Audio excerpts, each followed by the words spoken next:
여러분 안녕하세요. 임신영입니다. 오늘은 뇌실주의 백질연화증 페리벤트리큘라 루코말라시아에 대해서 말씀드리겠습니다. 지난번 조사나의 발달에서 조사나에서는 뇌성마비의 발생이 증가함을 말씀드렸습니다. 특히 뇌성마비의 발생과 관련되는 것은 뇌실주의 백질연화증이라서 오늘은 뇌실주의 백질연화증이 무엇인지에 대해서 알아보겠습니다. 뇌의 구조인데 뇌의 바깥쪽을 회백질이라고 하고 뇌의 안쪽을 백질이라고 합니다. 그리고 뇌 안에는 뇌실이라는 게 존재합니다. 백질이 하얗게 보이는 것은 신경세포에서 가장 긴 축삭돌기라는 가지가 있는데 축삭돌기는 수초, 마이엘린이라는 지방질이 풍부한 물질로 쌓여 있습니다. 축삭돌기의 다발이 백질에 위치해서 하얗게 보여서 백질이라고 하는 것입니다.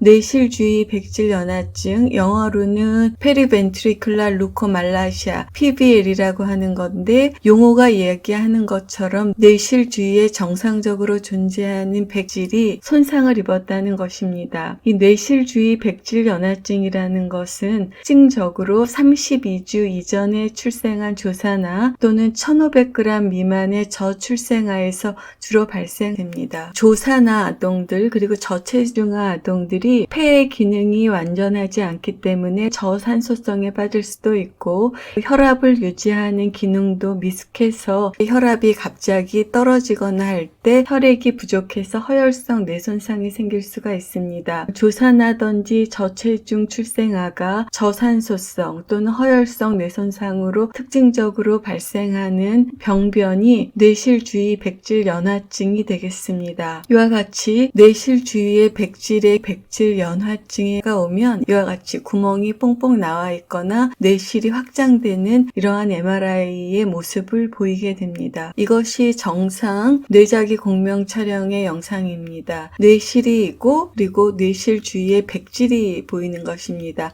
하얗게 보이는 것이 백질입니다. 뇌실주의 백질연화증은 뇌실 바깥에 백질이 이렇게 하얗게 이렇게 보이는 건데 세포가 괴사가 돼서 보이는 것이고 세포 괴사의 양이 많으면 이와 같이 구멍이 보이는 경우도 있습니다. 심한 뇌실주의 백질연화증이 되겠습니다. 다시 보면 뇌실 주위의 백질의 세포 괴사로 인해서 정도가 많으면 구멍이 뽕 나와 있는 심한 뇌실주의 백질연화증을 보여주고 있습니다.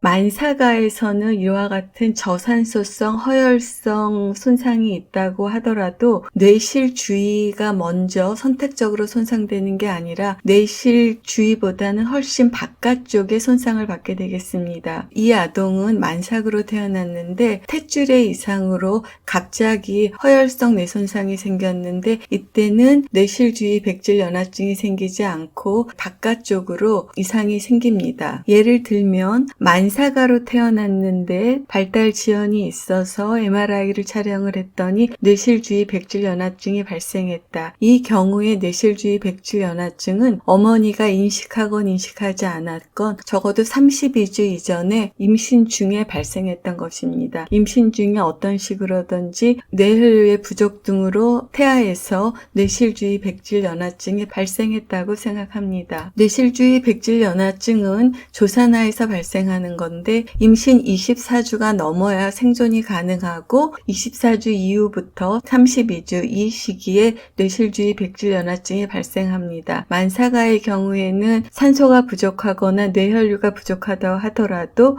그때는 뇌실주의 백질연화증이 아닌 다른 형태의 뇌손상이 발생합니다.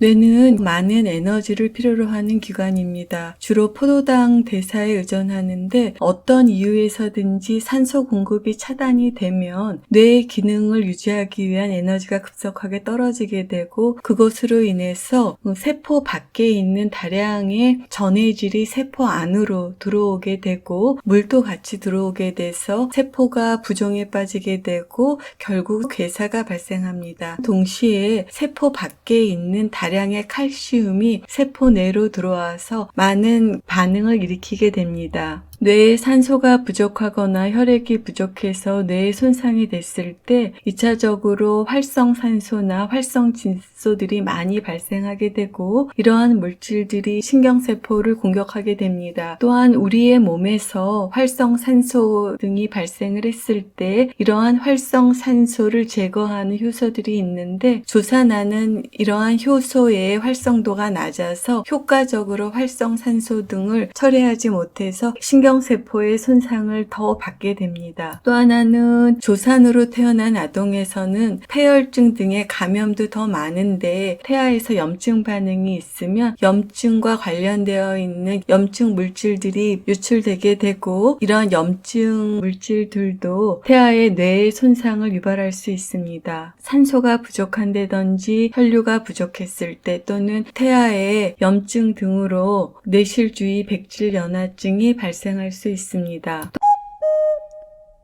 또 하나는 신경세포는 그 마이엘린이라고 하는 물질로 수초화가 이루어지는데 수초화를 담당하는 세포가 있습니다. 희귀 돌기 악요세포라는 것이 있는데 임신 기간 동안에 계속 성숙하게 됩니다. 임신이 안정적으로 유지되어야 성숙한 세포로 출생을 하게 되고 대부분의 수초화는 40주 이후에 발생을 해서 생후 3년이나 4년 안에 대부분의 수초화가 완료가 됩니다. 즉 뇌의 발달에 아주 중요한 수초화는 40주 이후에 발생을 하게 되는데 조산으로 출생을 하면 세포의 성숙 과정에도 이상이 생겨서 희소돌기 악요세포가 정상적으로 성장하지 못해서 조산화 아동들에서는 수초화 과정이 정상적으로 이루어지지 않습니다. 대뇌 피질의 운동 영역에서 근육으로 내려가는 피질 척수로라는 대표적인 운동 다발이 있습니다.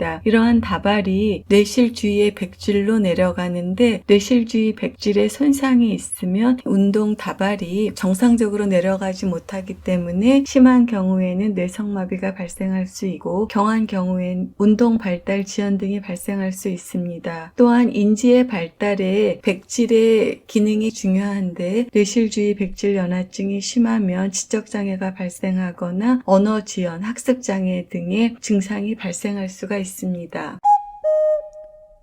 오늘은 조산화에서 특징적으로 발생하는 뇌실주위 백질연화증에 대해서 알아보았습니다. 뇌실주위 백질연화증이 심한 경우에는 뇌성마비나 지적장애 등의 신경발달성 질환이 발생할 수 있습니다. 경한 경우에도 운동발달 지연이나 인지발달 지연 등의 발달 지연이 발생할 수 있습니다. 여러분 경청해 주셔서 감사합니다.